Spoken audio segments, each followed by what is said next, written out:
Let's start the 3D modeling part of this project using Autocad software. I have Autocad software opened and I have used classic interface throughout this project because this interface can give us maximum screen space to work. And I'll be giving the commands using the keyboard. If you find other interfaces such as ribbon or toolbars more comfortable to work, you can stick to those interfaces. Now I have a plan of this house opened in Autocad. I have provided this plan along with the video description. You can download this plan and you can follow my steps. You can see that I have used number of layers in this drawing, such as roof, walls, furnitures, etc. And each of these objects in the 2D drawing should not be used directly to make 3D objects, but these objects are going to be used as reference objects. So you should not select these objects by mistake when you make 3D objects.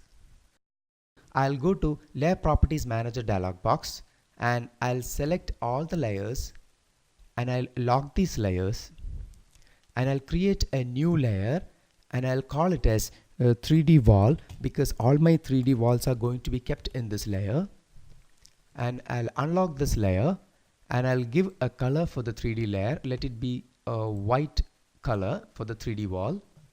Then I'll make that as the current layer.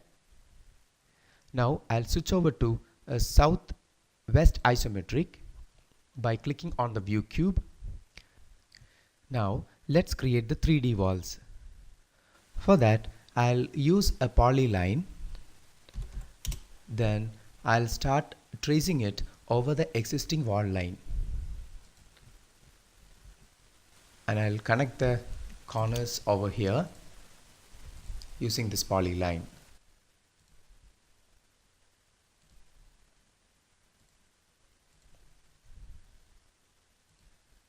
And I'll give close. Now I'll give offset command and I'll give an offset distance of 24 centimeter because that is the thickness of the wall, and I'll select this as the object to offset and I'll point aside here to get a parallel line. Now these two lines are going to be used to create the 3D wall. I would like to freeze all layers except the 3D wall layer. For that you have a shortcut, that is just type -LA. When you type -LA, you will get all the command line options of the layer command in the command prompt area, and you can just freeze by typing F. When you're asked to freeze the layer, you can just type star.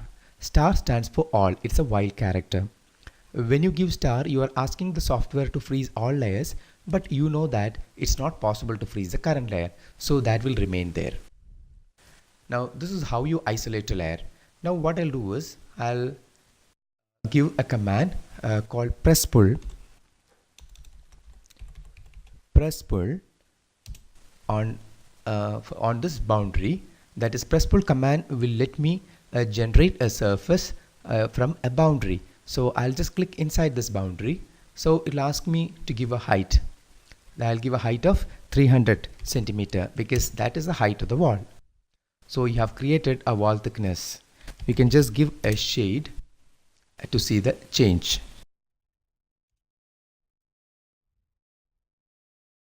Okay, now let's go back to the previous state of layers by clicking on the layer previous button.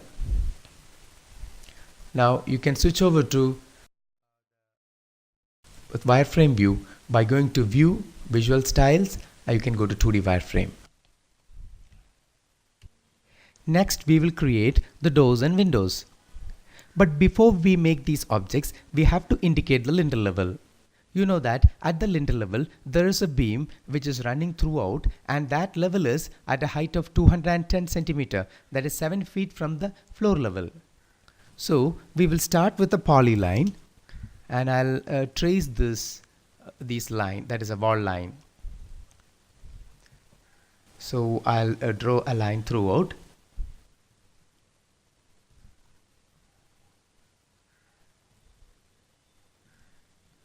And I'll come back to this point and I'll give a close. And I'll move this line using the move command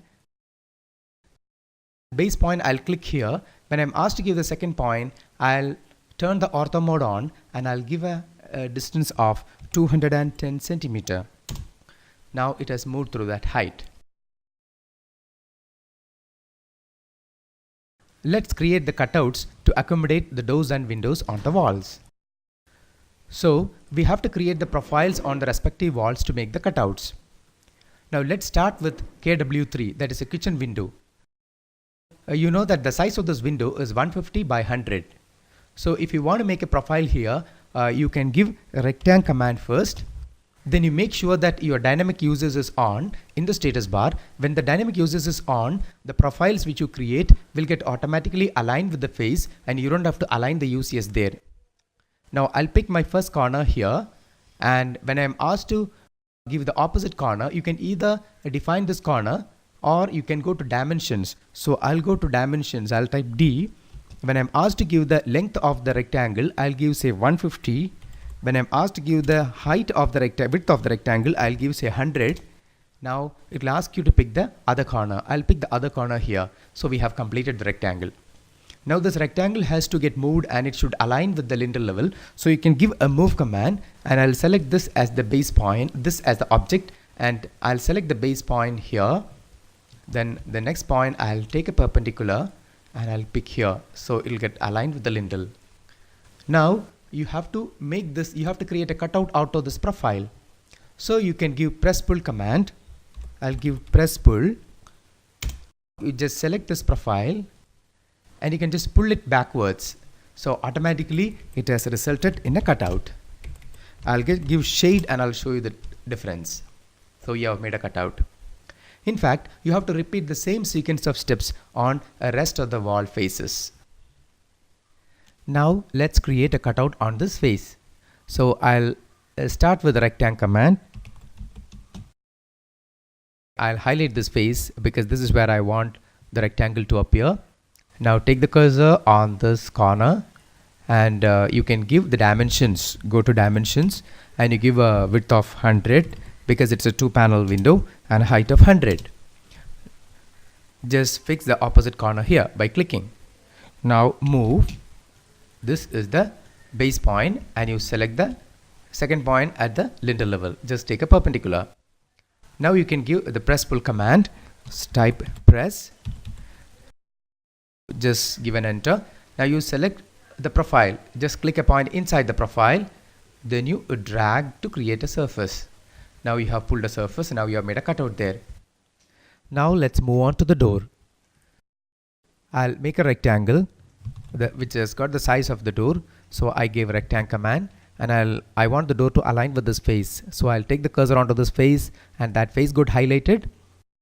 I'll click one corner here and the opposite corner is going to be here because this is 1 meter, which is the width of the door, and the height goes up till lintel. So you have a point here, so you can just click there. Now you have made the profile for the door. Now this can be readily press pulled the way you have done before. You can again give press pull command and you can just select this profile and you can drag a surface inside. Now you have made a cutout here. Now you can repeat the same sequence of steps on the rest of the window locations. That means you have to create profiles for the windows, then you have to move those profiles to the lintel level, then you have to apply press pull command. Here this is a FW4, that is a French window having 4 panels. The length of this window is 200 centimeter and the height of this window is 180 centimeter. And this is FW3 and it is a 3-panel French window. The length of this window is 150 centimeter and the height of this window is 180 centimeter. And this is again W3, that is window with a dimension of 150 by 150. And by the time you complete creating cutouts on respective window and door locations, your 3D model will appear like this. Now let's shade the model. This is how it will appear. Now you can see that there you have created cutouts for the doors and windows only in this sides because I actually want to create a southwest view. Okay, so even if there are doors and windows in the other sides, you don't have to model or create those windows because those objects are not going to be captured by the camera. Even you don't have to create the partition walls. So even if you create these partition walls and when you take a view from outside, that means an exterior view, these partition walls are not going to be seen. So you should be very keen when you create a 3D model. Okay, you are supposed to create only those objects which are actually going to be captured by the camera. So in this lesson, we have seen the method to create a 3D wall. In the next lesson, I'll show you the method to make a door.